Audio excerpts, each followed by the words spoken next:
Hello students, welcome to my channel Akhouri sir. इस channel में इस जो वीडियो है उसमें हम लोग एनसीईआरटी का क्लास 12 का सॉल्यूशन चैप्टर को उसके न्यूमेरिकल प्रॉब्लम्स को हम लोग वन बाय वन अलग अलग वीडियो में उसको सॉल्व कर रहे हैं ताकि आप लोगों को मैक्सिमम फ़ायदा हो सके। तो आप लोगों से आग्रह है कि आप लोग लाइक करें, सब्सक्राइब करें और इस कुछ कमेंट ज़रूर करें ताकि कौन सा चैप्टर या कौन सा प्रॉब्लम है वो आप लोगों को ज़्यादा से ज़्यादा हेल्प कर सकें। तो अभी जो क्वेश्चन है वो है 5% solution by mass of cane sugar in water has freezing point of 271 K। Calculate the freezing point of 5% glucose in water if freezing point of pure water is 273.15 K।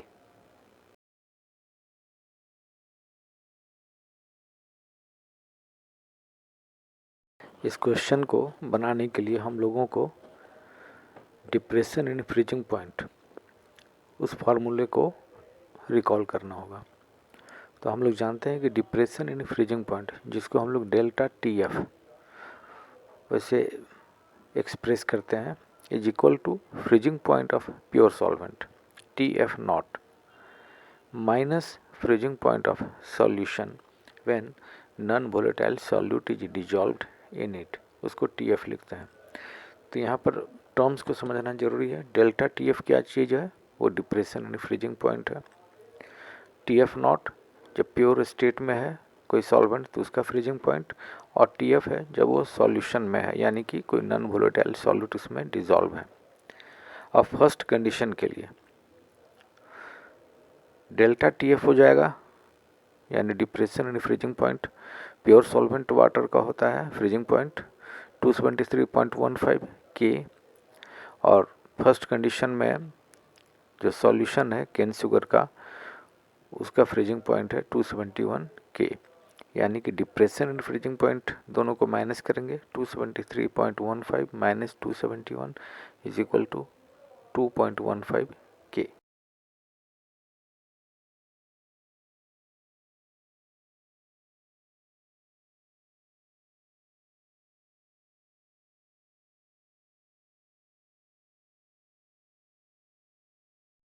हम लोग फर्स्ट कंडीशन के लिए depression and freezing point जो था वो find किया जो कि था 2.15 K।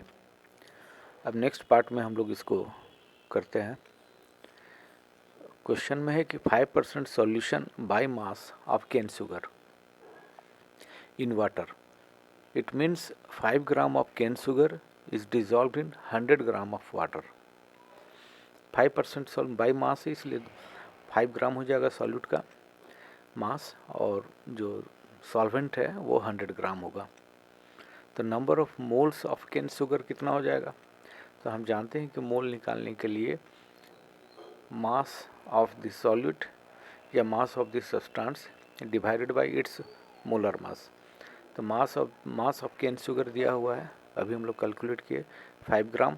अब मोलर मास जो है इसका, तो केन शुगर का फार्मूला होता है C12H22O11। तो उसके एटॉमिक मास को उसके नंबर ऑफ एटम से मल्टीप्लाई करेंगे तो 12 इंटू 12 प्लस 1 इंटू 22, 1 हो गया हाइड्रोजन का एटॉमिक मास, और 12 हो गया कार्बन का एटॉमिक मास। ऑक्सीजन का 16 into 11 atomic mass of oxygen is 16। सभी को सम करेंगे तो वह वैल्यू आएगा 5/342 मोल। तो number of moles of cane sugar पता हो गया 5/342।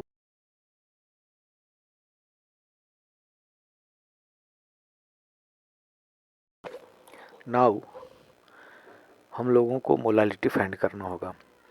अब मोलालिटी हम लोग जानते हैं कि molality is equal to number of moles of solute, यहाँ सॉल्यूट है cane sugar, divided by mass of solvent in kg। Number of moles of solute अभी तुरंत हम लोग फाइंड किए पिछले स्लाइड में 5/342 मोल, और मास ऑफ सॉल्वेंट इन kg तो वो 100 ग्राम है सॉल्वेंट, उसको kg में चेंज करने के लिए 1000 से डिवाइड करेंगे तो वो केजी में बदल जाएगा। और जब इसको सॉल्व करेंगे हम लोग तो वो वैल्यू मोलालिटी का आएगा 0.146 मोल पर केजी या 0.146 एम। अब फॉर सेकेंड कंडीशन, इसमें भी 5% glucose in water means 5 gram of glucose dissolved in 100 gram of water, यानी 5 ग्राम जो ग्लूकोज है उसको 100 ग्राम वाटर सॉल्वेंट में डिजॉल्व किया गया है। ग्लूकोज यहाँ पर सॉल्यूट है।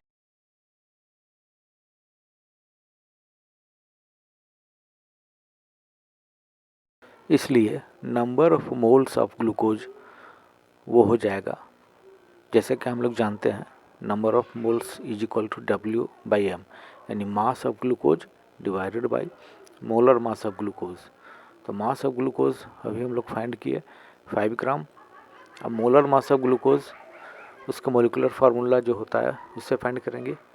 तो ग्लूकोज का मोलिकुलर फार्मूला है C6H12O6। तो उसके एटॉमिक मास को उसके नंबर ऑफ एटम से मल्टीप्लाई करेंगे तो मोलिकुलर मास हम लोगों को निकल जाएगा। तो 12 × 6 प्लस 1 × 12 प्लस 16 × 6, सभी को सम करेंगे तो वह वैल्यू आ गया 180। तो नंबर ऑफ मोल हो गया 5/180 मोल। अब हम लोगों को फाइंड करना है मोलालिटी।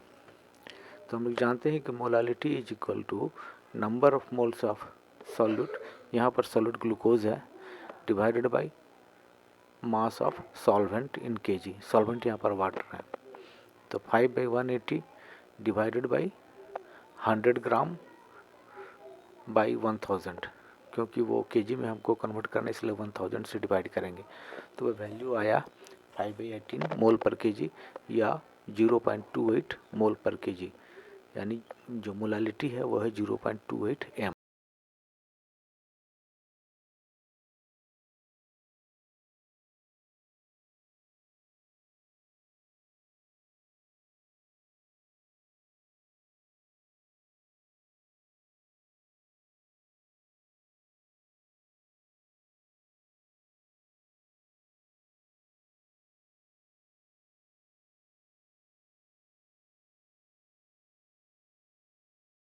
हम लोग जानते हैं कि delta TF is equal to KF × M, जहाँ delta TF depression in freezing point है और KF molar depression constant of water है। और ये दोनों कंडीशन के लिए यहाँ पर सेम है, फर्स्ट कंडीशन के लिए और सेम कंडीशन सेकंड कंडीशन के लिए, क्योंकि जो सॉल्वेंट है वो दोनों जगह वाटर ही है। M है मोलालिटी। तो इस सेकंड कंडीशन के लिए जब इस इक्वेशन को हम लोग लिखेंगे तो वो इक्वेशन हो जाएगा delta TF is equal to KF into 0.28 mole per K G. और ये इक्वेशन थर्ड हो गया। तो इक्वेशन 2 को इक्वेशन थर्ड से हम लोग डिवाइड करेंगे तो हम लोग लिखेंगे 2.15 K divided by delta TF। यह सेकंड कंडीशन के लिए हो गया। और फर्स्ट वाले का वैल्यू हम लोग जानते हैं कि 2.15 K है is equal to KF into 0.146 mole per K G divided by KF into 0.28 mole per KG.